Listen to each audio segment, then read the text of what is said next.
Bebol nei amano matango fie whaftai atuai I le whionga I le komisina piri whaatali mai ko fui awa ia e mai se ai o le sunga le taitai leo leo le se iau lau moli ia ma le matanga ruenga o pui pui ngau saunga le mulau tele ia ona o le whaavanoina o le lātou teimi e pui pui ai le nei whaafia fianga ma nei kon seti o lo tātou walo atu iai I le nei e fiafi. A fia mai ala o whionga tapusalaia ma le whantua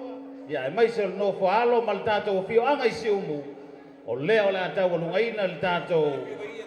a fa fia fianga mal tato sifa sa mo ya a fio mai ka ko lungaina ki fa mo pe o se siumu pe se siumu ya le nganga mo lunga ka fa kasi nge fia ya lo fo le kua nge fia fi mo fa mo ya au mo nu lo final ke mo luma ka ko ma ya fa penal te te ina tato lo final lo Malo fa lalo fa fta.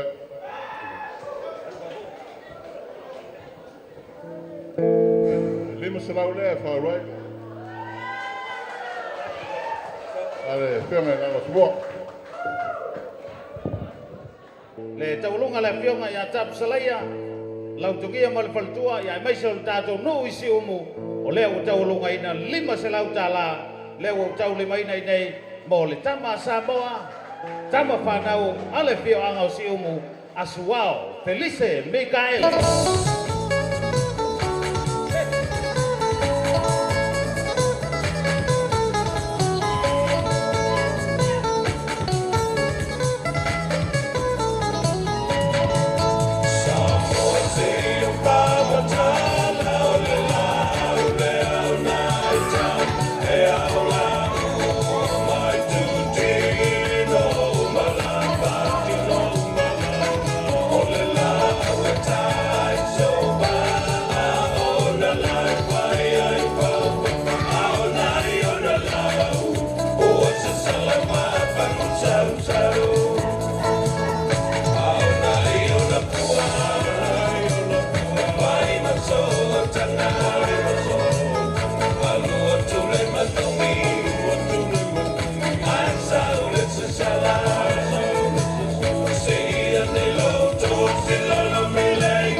Hallelujah.